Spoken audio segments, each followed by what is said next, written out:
Welcome, everybody. This is Rick from Daddy's Game Time, and today I have the honor and the pleasure of sitting next to Lauren Landa. How are you doing today? Doing good, man. How about you? Good. Aside from what we were discussing about my eye issue going on here, but I'm doing really good, actually. Thank you. I was giving this guy total crap for wearing shades. I'm sorry. It's an eye thing that I got going on today. It's all part of the humor, too. But It definitely he's is. such a sweetheart, so now I feel terrible. It's all right. Our audience knows, they know our Oh, yeah, they're used to you by now. And stuff, so it's okay. So Fanime, so how's everything going so far? It's going great. Everybody's super sweet, super chill. The fans here are awesome. Mm-hmm. We just got finished with the Sailor Moon panel earlier, which nice. went really, really well. There's just so much enthusiasm here, and I love it. It's like, I don't have to yank it out of you guys. You guys are ready to go. It's just that's that fan base that we see here too. This is actually our third time coming here, and every time that we come, we learn a little bit more about that culture, that nerd, geek, whatever you want to label it. But that fanime, we just love. We experience so much here with the people here, right? And I get what you're talking about. It's just an amazing atmosphere to be around. It really is. It totally is, and it's my first time here. Oh, really? It's my first time at Fanime. It's my first time in San Jose. Oh, cool. It's awesome. It's really weird though because I'm from LA, right? And it's really weird flying 50 minutes to a con. Like, that's really weird because I'm so used to flying halfway across the, to Ohio and to the East Coast, and it's very weird to fly 50 minutes late, upstate. So not that far, huh? Well, how does this compare in comparison to other cons, size-wise, atmosphere, the type of people that you run into? I think it's great. A lot of people here are super chill, really, really nice. I have yet to run into any. Can we swear on this show or no? I think we can bleep you out if need be. Just be myself. No, there's not a lot of jerks here, Like, I have yet to run into any jerks, and everybody's super excited to get the con going. Yeah. The size is great. The size is awesome. I get a little look of downtown San Jose whenever I, have to go to a panel or whichever, because everything's a little spread out. But I like that. I get to go to different places and I'm not just stuck in one place. Cool. So, yeah, it's pretty cool. Yeah, that's awesome. It's amazing. So, let's kind of get into a little bit about, you a little bit more personal.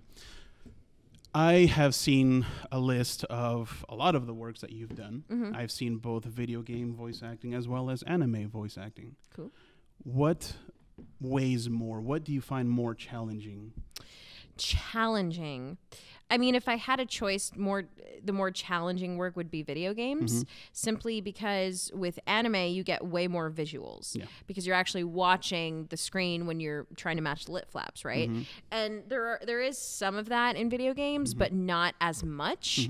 With video games, you're just reading straight from a script, and you really have to, I mean, all actors have to rely on directors in general, but in video games especially, the director is in charge of letting you know the context of each line of each scene, so you really have to rely on the director for that. So I would say context-wise, video games are a little more difficult. Okay, so with animation, you're kind of a little bit more. They're leaning as to how you can kind of portray that line, that script that you gotta see. You just gotta match that. Yeah, it's easier because you get to see it in front of you. So like you see the emotion that the character's feeling, or you see what they're not feeling. You see what's about to happen next, so you know what's coming either way. As opposed to video games, you're just not sure where it's gonna go. Yeah. So awesome. Yeah. What if any roles in either side, video games or animation? What do you find more appealing, either to your personality, the style of voice acting that you like to do? I get cast as a lot of sexy characters, and I have no problem with that. Cool. They are a lot of fun to play.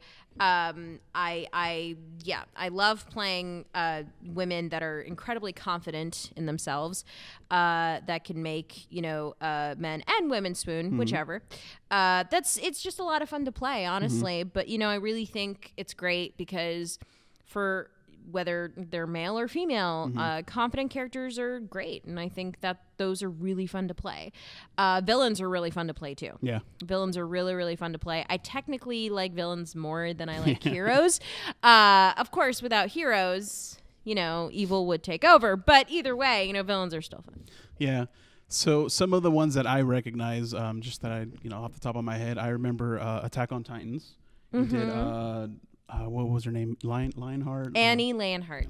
Yes. And she was the female Titan, right? Yeah, she was. So Spoiler. I think by this time most people have seen it. No, there's no spoilers. I haven't seen the second season, so I need to catch up. I need to catch up. Dude, it is intense. It's intense right now. Yeah, it's intense. You need to see it. I definitely will. We just got so many shows and so many things that we got to catch up with. This is the world's smallest violin playing for you right now. No. That's funny. One of my high school teachers used to do that. Oh, really? A little violin. That was funny. So yeah, and I like that role. I didn't know until I actually started researching that it was you that did her voice. Oh, really? Like, wow, that's amazing. That's something that kind of happens in the background you're not aware of, and here it is. Oh, that's awesome. 7 Deadly Sins. Oh, 7 Deadly Sins. I love that show as well. Merlin, right? Yeah, Merlin. And she's one of those seductive roles that you were talking about. Yeah, I mean, I don't know if I would call her seductive. The thing is, this is what's tricky about Merlin, is that you look at her and she's incredibly sexy. Right. She's an incredibly sexy woman. She's got the big boobs. She's got the beautiful hourglass figure. She's got the less amount of clothing in the entire show. But she's not about that. She's not about seducing people. She's Merlin, the character based off of the Arthurian legend. Right. And what I think is really cool is that, first off, she's a female in this, and because she's dressed one way does not mean that matches her personality, because she's very powerful. She's also very intelligent, and she also is kind of a cunning in a way. And the thing is the people that are not familiar with 7 Deadly Sins, they automatically think she's lust, which she's not. She's actually gluttony, which, again, when I first saw it, I was like, oh, she's got to be lust. And the director was like, nope, she's gluttony. I'm like, different sin. So weird. Yeah, that's but yeah, funny. Merlin was great.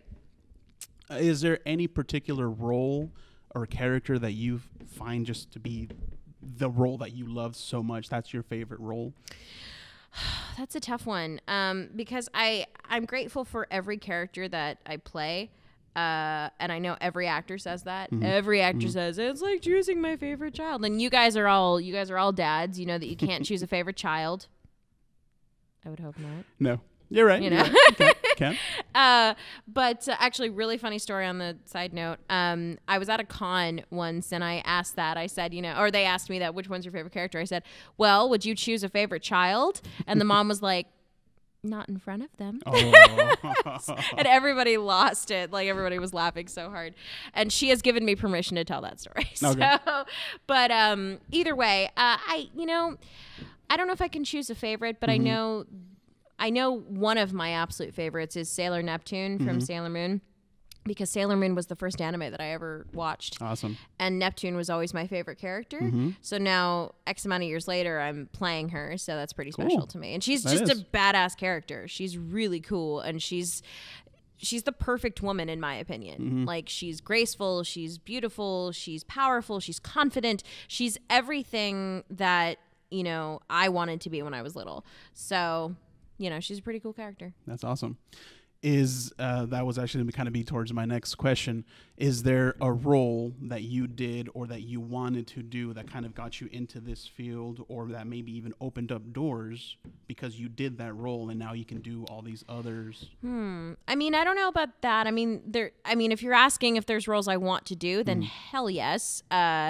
My dream role is to play Harley from Batman. That's like nice. Like Neptune was my first dream role. I got that, so I'm still holding on to that. That's still an achievement.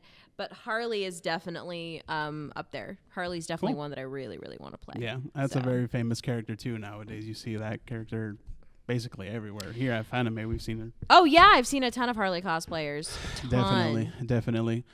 So how is it in the work that you do? With all these other voice actors, you're all kind of basically competing for essentially the same job. Because I believe you've done work with Christina V, with several Patrick Seitz, which is kind of funny because we've actually interviewed them here as well. Oh, really? So how would it be that you know them? I don't know how well you are as far as like a friendship with them or not, but being that you know them, but you're also kind of in a competition with them, how does that in a professional? Yeah. Well, I've known Christina and Patrick for a long time. Christina is a dear friend. Patrick is one of my closest friends. But in this industry, there's an understanding that we all know that we're competing against each other, but we still support each other. So no one that I know, at least, is going to, blacklist the other person simply because they were cast as a role that they were auditioning for. And anybody who does that is not in the right industry. Because specifically in the voiceover community, because the TV and film industry is very different. They are a lot more cutthroat than voiceover. But everybody, for the most part, in the voiceover community, we are all very supportive of each other. While we may be bummed if we didn't get a role, that in no way, shape, or form keeps us from being supportive of the other person. Cool. So it's like, even though we may not all get to see each other very often, it's still, we're still one giant family that tends to look out for one another. So it's awesome. It's a really great community to be a part of. That is cool. It's always something that you can kind of fall back and know that maybe they could even help you out, kind of point you in the direction. Oh, of course. I would assume that they say, hey, I can't do this role, but I know this other person that can. Absolutely. Oh, so yeah, absolutely. We do that with conventions, too. Oh, cool. Oh, hey, I'm not available, but this person might be. So is awesome. So, yeah. Yeah, that's awesome. That's really awesome. Now, you mentioned that you live or grew up in LA. Both. Okay. So in that atmosphere, I mean, you're really kind of in the middle of all this that's happening with this kind of industry. What got you to start thinking about this role? Just your love for animation, or? Well, so when I was little, my dad used to work for Disney, and he worked in mainly like the promo, advertising department and editing department. So he used to bring me into the studio where I used to watch people record in the booth, not for any of the cartoons, but it was still really cool for me to see. That environment always stuck with me. And then when I was a kid, I met Rob Paulson, who's the voice of Pinky, and Yakko, and awesome. Carl from Jimmy Neutron, and I'm not even going to try and list Rob's list, but I met him, and then when I got to middle school, I watched Sailor Moon for the first time, and that kind of turned me on to anime, and that I thought was really cool. And then when I got to college, I took a voice and diction workshop, and I said, oh, this is kind of cool, all right, because the teacher or the professor for it was a voice actress that had done stuff for Digimon, Scrap Princess, Wolf's Rain, all that stuff. And then that led me to meet Tony Oliver, who I don't know if you've ever interviewed him, but he's the voice of Rick Hunter from Robotech and Lupin the Third, and my brain always goes blank after that.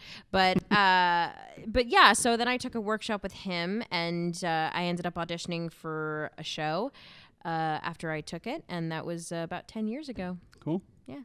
That's amazing. So I'll ask you one last question. Aside from voice acting, what are your other hobbies? What else do you like to do? I'm a huge movie buff. Okay. Huge movie buff. Also love checking out the new shows that are out right now. My favorites that I can think of, I don't know if they're newer, but they're current shows that I really like.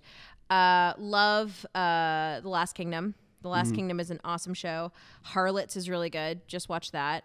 I am a Grey's Anatomy nut. Peaky Blinders. Peaky Blinders is awesome if you haven't seen it. Okay. It's awesome. What's another show that I really like? I'm trying to remember. I'm always checking out new stuff because I get bored very easily. But if these shows keep me into Penny Dreadful. Penny Dreadful's really good. It's not current anymore, but still it's one of my favorites. I think I've heard that one actually. Oh, it's really good. There's only 3 seasons of it, and it's all on Netflix, so you should check it out. I know. Binge watching is the thing to do nowadays. Right? So. Well, especially as a dad with 2 young kids, I'm sure, you know. Yeah, we got time here. Sit here in front of the TV, and I'll sit over here. Right, exactly. Yeah, so I'm a big movie buff. Try and check new stuff out. I haven't seen Logan or Guardians 2 yet. I haven't seen anything. The last movie that I saw was Beauty and the Beast. So, cool. Which was okay. That's amazing. Well, thank you very much for your time. We really appreciate you being here with us. Yeah, thanks for having me, man. Would you want to do any kind of shout outs or anything? Yeah, absolutely. Please feel free to check out our awesome video. I can talk. Please feel free to check out our interview with Daddy's Game Time. Yeah, that's right. Daddy's Game Time. And I really hope that I get to see you guys again and we get to do another interview. We definitely love that. Thanks. Thank you very much. Thanks so much, man.